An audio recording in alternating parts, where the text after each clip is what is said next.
এই লাইভটা আশা করি শোনা যাচ্ছে ঠিকঠাক।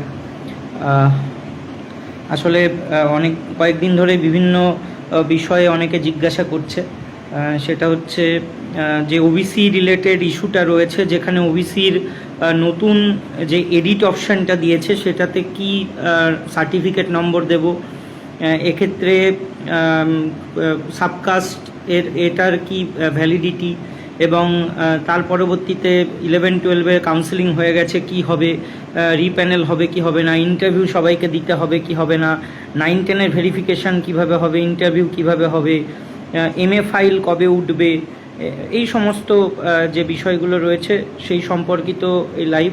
এবং যেখানে পাবলু ওদিকে যাও এখন সেই সংক্রান্ত লাইভ নিয়ে যেটা বলার, যে দেখুন, প্রাথমিকভাবে আমরা সকলেই জানি যে একটা প্যানেল অলরেডি কাউন্সেলিং হয়ে গিয়েছিল। সেই কাউন্সেলিং হয়ে যাওয়ার পরে নতুন করে একটা বিড়ম্বনার সৃষ্টি হয়েছে। নতুন করে একটা এই কাউন্সেলিং হয়ে যাওয়ার পরেও যে ওবিসি যে বিড়ম্বনা, সেই বিড়ম্বনায় পড়তে হয়েছে। এবং সেখানে দাঁড়িয়ে আমরা দেখতে পাচ্ছি যে একটা এডিট অপশান দেওয়া হয়েছে। প্রথমেই বলে রাখি যে যে সমস্ত যোগ্য চাকরিহারারা রয়েছে, সেই যোগ্য চাকরিহারাদের মধ্যে একটা বিরাট অংশ এখানে বাদ যাবে। যেমনভাবে আমরা দেখেছিলাম যে ভ্যাকেন্সি কমিয়ে দেওয়া হয়েছিল, সেখানে একদল যোগ্যরা তারা বঞ্চিত হয়েছিল, সেটা অ্যাডভার্সলি এফেক্ট করা। আবার তারপরে তারপরে আবার আমরা দেখতে পেয়েছিলাম যে পরীক্ষা, সেই পরীক্ষা নিয়ে বিভিন্ন টালবাহানা চলেছিল। সুপ্রিম কোর্ট একবার একরকম বলেছিল, পরবর্তীকালে আবার একরকম বলেছিল, এসএসসি একরকম করেছিল। এই নিয়ে টালবাহানা, বহু MA ফাইল, বহু কিছু, তারপরে অনেকবার ডিসমিস হয়ে যাওয়া, অনেক জটিলতা হয়েছে, অনেক বিতর্ক রয়েছে এই সব নিয়ে। এখন যে বিষয়টা রয়েছে, এসএসসির বা সরকারের এই জিনিসটা মাথায় রাখা উচিত ছিল যে ভ্যাকেন্সি যেরকমভাবে কমিয়ে দেওয়া যায় না, সেরকমভাবে পরীক্ষাটা যেভাবে বলেছিল বা একটা চেষ্টা করা যেত। আবার এখন যে পর্যায়ে পৌঁছে গেছে, সুপ্রিম কোর্ট এই পরীক্ষাটাকে এগিয়ে নিয়ে যাচ্ছে। এবং এখানে দাঁড়িয়ে আমরা দেখতে পাচ্ছি যে 66টা যে জনজাতি যাদের ওবিসি ইস্যুটা নিয়ে অপশান এডিটের মানে দেওয়া হয়েছে, সেখানে দাঁড়িয়ে প্রাথমিকভাবে এসএসসি সূত্রে যে খবর পাওয়া গিয়েছে, এসএসসি থেকে যে তথ্যগুলো দেওয়া হয়েছে, আমি সেগুলোই বলবো। প্রাথমিকভাবে এটাই জানানো হয়েছে এসএসসি থেকে যে সার্টিফিকেটের নম্বর অতটা বিশাল গুরুত্বপূর্ণ নয়। যেহেতু আমরা বিগত দিনেও দেখেছিলাম যে অনেকের রিভ্যালিডেশন হয়েছে, তাই নতুন সার্টিফিকেট নম্বর হয়েছে। অনেকের এত যুদ্ধ করলে আমি করবো কী করে, অনেকের আবার পুরনো সার্টিফিকেট রয়েছে, রিভ্যালিডেশন করা হয়নি। সেক্ষেত্রে একটাই বিষয় যে মানে নতুন রিভ্যালিডেটেড যে সার্টিফিকেট নম্বর রয়েছে, এসএসসি বলছে সেটাই দিতে, কোনো অসুবিধা নেই। নতুন রিভ্যালিডেটেড সার্টিফিকেট হতে পারে, অনেকে বলছে ওয়েবসাইট থেকে উঠে গেছে, এখন দেখা যাচ্ছে না, নতুন একটা নম্বর দেখাচ্ছে, সেগুলো নিয়ে কোনো অসুবিধা নেই। নতুন সার্টিফিকেটের নম্বরটা দেবেন। যাদের নতুন রিভ্যালিডেটেড সার্টিফিকেট নেই, ম্যানুয়াল সার্টিফিকেট, পুরনো বা ডিজিটাল যাই থাকুক, সেটা দেবেন। কিন্তু দেখবেন 66টা যে সাবকাস্টের অপশান রয়েছে, ওটাই আসলে গুরুত্বপূর্ণ। সেই সাবকাস্টের অপশানটা সঠিকভাবে দেবেন। ওটা যদি একবার গণ্ডগোল হয়ে যায়, তাহলে কিন্তু বিড়ম্বনায় পড়তে হতে পারে। সেই জন্য সার্টিফিকেটের নম্বরটা মানে বিশাল গুরুত্বপূর্ণ নয়। সাবকাস্ট চয়েস যেটা সার্টিফিকেটে রয়েছে বা আপনার কাছে গুরুত্বপূর্ণ ডকুমেন্ট রয়েছে, হ্যাঁ, সেই সার্টিফিকেটের মানে সাবকাস্টটা সঠিকভাবে দিতে হবে। সার্টিফিকেটের নম্বর রিভ্যালিডেশন হয়ে থাকলে নতুনটাই দিন, পুরনো থাকলে পুরনোটা দিন, কোনো অসুবিধা নেই। সেক্ষেত্রে যখন দেখুন অলরেডি তো 11-12 ম্যাক্সিমামের ভেরিফিকেশান হয়ে গেছে। যারা নতুনভাবে চান্স পাবে, তাদের ভেরিফিকেশান যখন হবে, তখন তারা যে কোনো যতগুলো সার্টিফিকেট তাদের আছে, সে পুরনো থাকুক, রিভ্যালিডেশন থাকুক, সবগুলো নিয়ে যাবে। সাবকাস্ট লেখা আছে, সেইটা দেখে তাদের ভেরিফিকেশান হবে। যেটা গুরুত্বপূর্ণ ইনফরমেশান সেটা হচ্ছে যে 11-12 ক্ষেত্রে আমরা জানি যে প্রত্যেকের ইন্টারভিউ হয়ে গিয়েছিল, একটা প্যানেল বেরিয়ে গিয়েছিল ফাইনাল, এবং সেখানে কাউন্সেলিং প্রসেস শুরু হয়ে গিয়েছিল, অনেকটা হয়েও গেছিল। এখন যেটা বিষয়, সমস্ত যে ইন্টারভিউগুলো হয়ে গিয়েছিল, যারা নতুনভাবে চান্স পাবে, ইন্টারভিউটা শুধুমাত্র তাদেরই হবে, প্রত্যেকের নয়। ঠিক আছে, এটা মাথায় রাখবেন। ইন্টারভিউ যাদের হয়ে গিয়েছিল, যারা এই নতুন প্যানেলে আবার চান্স পাবে, তাদের ইন্টারভিউ আর হবে না। যারা নতুনভাবে চান্স পাবে তাদেরই শুধু ইন্টারভিউ হবে।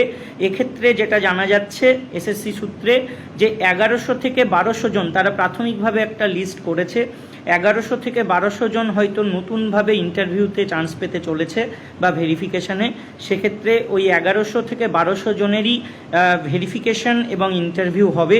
সেক্ষেত্রে এসএসসি এই চেষ্টা করবে যে যাতে ইন্টারভিউ ও ভেরিফিকেশান একই দিনে করা সম্ভব হয়। এক্ষেত্রে 9-10-এর যে ভেরিফিকেশানটা চলছে, সেই ভেরিফিকেশানেরও একটা লিস্ট নতুন করে আবার বের হবে। যাদের ভেরিফিকেশান হয়ে গেছে তাদের আর হবে না, কিন্তু নতুনভাবে যারা আবার যুক্ত হবে তাদের আবার ভেরিফিকেশান হবে।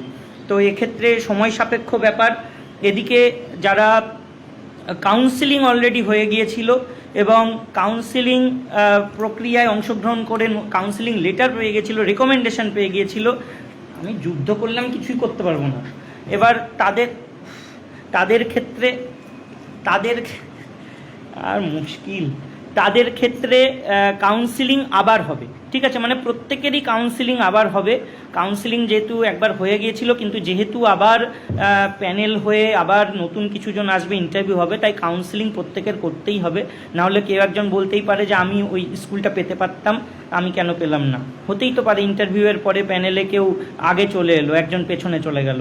তো সেক্ষেত্রে কাউন্সিলিংটা আবার নতুন করেই হবে। আর কয়েকটা বিষয়, এমএ ফাইল যেটা করা হয়েছে বোর্ড এবং এসএসসির তরফ থেকে, সেই এবার মত দেবো কিন্তু, সেই এমএ ফাইল যেটা করা হয়েছে এসএসসির তরফ থেকে, সেই এমএ ফাইলের বিষয়ে আজকে কোনো মানে আমরা মেনশানিং দেখতে পাইনি সুপ্রিম কোর্টে। এসএসসি যেটা জানাচ্ছে যে তারা অলরেডি এই ইনফরমেশান পাঠিয়ে দিয়েছে বা ডিরেকশান পাঠিয়েছে যাতে ইমিডিয়েটলি এটাকে তোলা যায়, এবং চেয়ারম্যান স্যার নিজে দিল্লিতে রয়েছেন, তিনি চেষ্টা করে যাচ্ছেন আগামীকাল বা আগামী সপ্তাহের প্রথম দিকে যাতে এটা মেনশন করে তোলা যায় এবং এমএটার শুনানি করানো যায়, যাতে এক্সটেনশন দুটোরই হয়, প্রসেস এবং আদার্স যে জবের।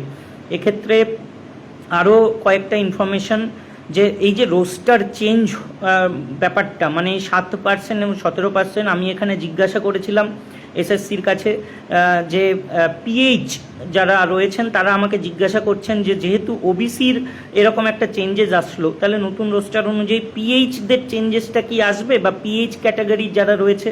তো সেক্ষেত্রে যেটা এসএসসি সূত্রে জানানো হয়েছে যে না, এটা শুধুমাত্র যেহেতু ওবিসির একটা পলিসিগত ডিসিশন হয়েছে এবং চেঞ্জেসটা হয়েছে, এবং সেটা যেহেতু 2024 সালের হাইকোর্টের রায়কে ভিত্তি করে, সেই জন্য শুধুমাত্র ওবিসির এডিটটাই দেওয়া হয়েছে, অন্য কোনো এডিট নয় বা অন্য কোনো চেঞ্জেস নয়।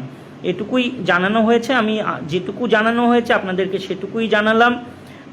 তাহলে ব্যাপারটা হচ্ছে ওবিসির সার্টিফিকেট নম্বর আপনারা নতুনটা দিন, যাদের নতুন নেই পুরনো আছে পুরনো দিন, নাম্বারটা খুব একটা গুরুত্বপূর্ণ নয়। সাবকাস্ট 66টা ওখানে অপশান দেওয়া রয়েছে, ওটা সঠিকভাবে চয়েস করবেন, কারণ ভেরিফিকেশনের সময় ওইটাই দেখা যাবে এবং ওটা দেখেই আপনার সাবকাস্টের অনুসারে আপনার ওবিসিটা নির্ধারিত হবে। আর এক্ষেত্রে 1100 থেকে 1200 জন একটা প্রাথমিকভাবে নতুনরা চান্স পাবে, এটুকু জানানো হয়েছে। তাদের ভেরিফিকেশন এবং তাদের ইন্টারভিউটাই হবে, নতুন করে যাদের ইন্টারভিউ হয়ে গিয়েছিল তাদের আর হবে না। এই ইন্টারভিউ ও ভেরিফিকেশন যাদের নতুন হবে সেটা একদিনেই করার চেষ্টা করা হবে। আর সেক্ষেত্রে 9-10-এরও একটা রিপ্যানেল লিস্ট বেরোবে এবং সেখানেও যারা নতুন আসবে তাদেরও নতুন করে মানে তাদের ভেরিফিকেশানটা হবে, এটুকুই এসএসসি থেকে জানানো হয়েছে। কাউন্সিলিং যাদের রেকমেন্ডেশন পেয়ে গিয়েছিল সেগুলো কোনো ভ্যালিডিটি থাকছে না, কারণ কাউন্সিলিং তো আবার নতুন করেই করতে হবে, কারণ অনেকেই নতুনভাবে চান্স পাবে, কারণ নাম্বার আগে পরে চলে যেতে পারে, প্যানেলে আগে পরে নাম চলে যেতে পারে, সেই জন্য কাউন্সিলিং প্রসেসটা আবার নতুন করেই হবে। এক্ষেত্রে যোগ্য চাকরিহারা যারা ওবিসিতে ছিল, আমরা জানি একটা বিরাট অংশ এখানে কিন্তু ভুক্তভোগী হচ্ছে। আমরা কখনোই চাই না যে ওবিসি যারা রয়েছে তাদের একজনও ভুক্তভোগী হোক, কারণ প্রথমত যেভাবে ভ্যাকেন্সি কমে গিয়েছিল, যেমন ফিজিক্যাল সায়েন্সে 332টা ভ্যাকেন্সি কমে গেছে, অনেক ভ্যাকেন্সি অ্যাবলিশ হয়ে গিয়েছিল, সেটা যদি অ্যাডভার্সলি অ্যাফেক্টেড হয়, সেটাকে কেন জানি না কোর্ট কোনো পাত্তা দিল না, এসএসসি সেটা রেকটিফাই করলো না। মানে একটা সেই জায়গাটা অবিচার করা, মানে একটা অন্যায় হয়েছে অবশ্যই, যে ভ্যাকেন্সি কমিয়ে দিয়ে সেটা না কোর্ট কিছু করলো না এসএসসি কিছু করলো, সেটা একটা অ্যাডভার্সলি এফেক্ট করা। কারণ এমন অনেক ক্যান্ডিডেট রয়েছে যারা তাদের ভ্যাকেন্সি না থাকার কারণে পরীক্ষায় মানে বসে কোনো লাভই নেই তার, কারণ তার ভ্যাকেন্সিটাই নেই। সে একজন হয়েও সে যে ভ্যাকেন্সিতে চাকরি করছিল সেই ভ্যাকেন্সিতে বসেও চাকরিটা আর পাবে না। তাহলে তো সে তো আগেই অ্যাফেক্টেড হয়ে গেল পরীক্ষা দেওয়ার আগেই। এটা কখনো হয় না, তবুও জানি না কেন এখন কোর্টের ব্যাপার, কোর্ট এগুলোতে সাই দিল না। একটা অবিচার, এটা একদম সরাসরি অবিচার করা, এখানে আর বলার কিছু নেই, এটা কোর্টের অবিচার। মানে এরকম কোর্ট থাকার থেকে না থাকাই ভালো। আর এর জন্য এই কথা বলার জন্য আবার অনেকে বলতে পারে যে এই কোর্টের ওপরে দোষারোপ করেছে, আমি রাজি আছি, তাতে যা বলে বলবে, কিন্তু কোর্টের এটা অবিচার, এটা কখনো হতে পারে না।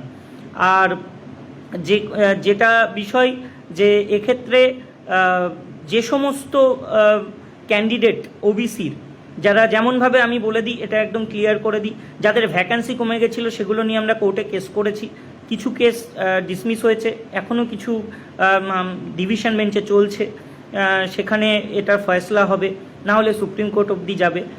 সেক্ষেত্রে একই জিনিস ওবিসি রিলেটেড যাদের সুপ্রিম কোর্ট বলেছিল অ্যাডভার্সলি এফেক্ট করা যাবে না ক্যান্ডিডেচারকে, যাই হোক সেক্ষেত্রে একটা পলিসিগত সিদ্ধান্ত সরকার নিয়েছে। এবং ওবিসিতে যারা 2016 সালের ওবিসিতে চাকরি পেয়েছিল তাদের ওবিসি এই মুহূর্তে কেড়ে নেওয়াটা কতটা যুক্তিযুক্ত এটা নিয়ে সত্যিই ধোঁয়াশা রয়েছে। কারণ 2016 সালের চাকরিটা যদি বাতিল না হতো তাহলে তাদের ওবিসিটা নিয়ে বা তাদের চাকরি নিয়ে তো সংশয় থাকতো না। সেক্ষেত্রে ওবিসি নিয়ে যাদের এখানে রয়েছো, আমার লাইভটা দেখছো, যাদের এই সম্পর্কিত সমস্যা রয়েছে তারা হুমায়ুন, রাকেশ আলম এবং মেহবুব মণ্ডল এই তিনজনের সঙ্গে যোগাযোগ করো। তারা একটা নির্দিষ্ট গ্রুপ করেছে এবং সেখান থেকে আইনি লড়াইগুলো করবে। যেমনভাবে এক্সপায়ারি প্যানেল নিয়ে আমিও একটা গ্রুপ করেছি এবং সেখান থেকে এই লড়াইগুলো চালানো হচ্ছে, সেরকমভাবে এটা নিয়েও নিশ্চয়ই তারা এগোবে এবং তারা হয়তো কথাবার্তা বলছে, তোমরা সেখানে তাদের সাথে যোগাযোগ করো। মঞ্চ এই বিষয়ে একদম বদ্ধপরিকর যে 2016 সালে মঞ্চ কোনো রকম বিরোধ, কোনো রকম ঝামেলা, কোনো রকম ইয়েতে নয়। মঞ্চ শুধুমাত্র 2016 সকলের চাকরি চেয়েছে, চিরকাল চেয়েছে, এখনও চায়। কিন্তু যেভাবে দিনের পর দিন জটিলতা তৈরি হয়ে যাচ্ছে আর বিভাজন তৈরি হয়ে যাচ্ছে, সমস্যাটা হয়ে যাচ্ছে, মঞ্চের ভেতরেই আমি একরকম আর আমার সামনে যে ব্যক্তি বসে আছে সে আর একরকম, আমার যাতে লাভ সামনের ব্যক্তির তাতে ক্ষতি, এই জিনিসটা বিভাজন তৈরি করে দিচ্ছে।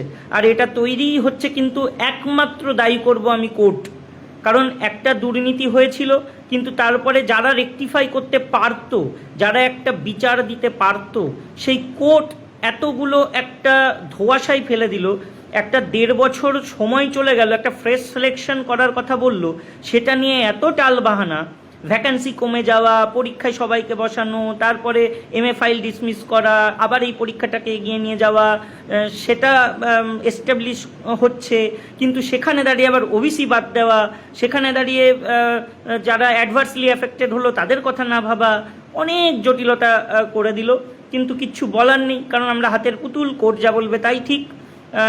কোর্ট আমাদের চাকরিও খেয়ে নিল কোনো রকম সেগ্রিগেশন না করেই, সেগ্রিগেশন করেই দিল কিন্তু করেও চাকরিটা খেয়ে নিল।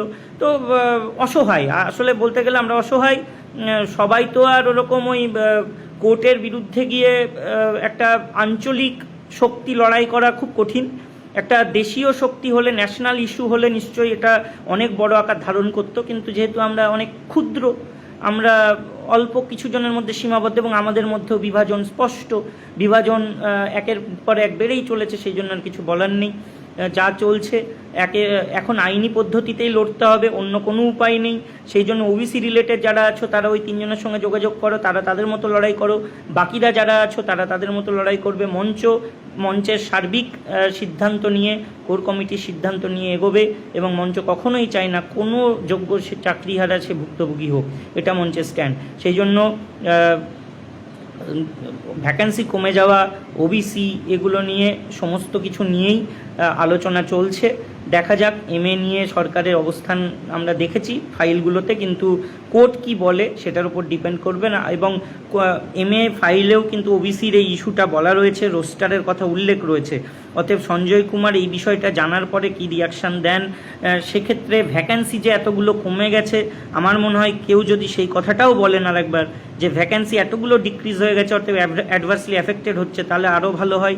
দেখা যাক এখন কি হয় সঞ্জয় কুমার স্যারের বেঞ্চে, আমরা সেই দিকে তাকিয়ে থাকবো। আপাতত যেটুকু ইনফরমেশান দিলাম এইটুকু এসএসসি থেকে আমি পেয়েছি, আপনাদেরকে জানালাম।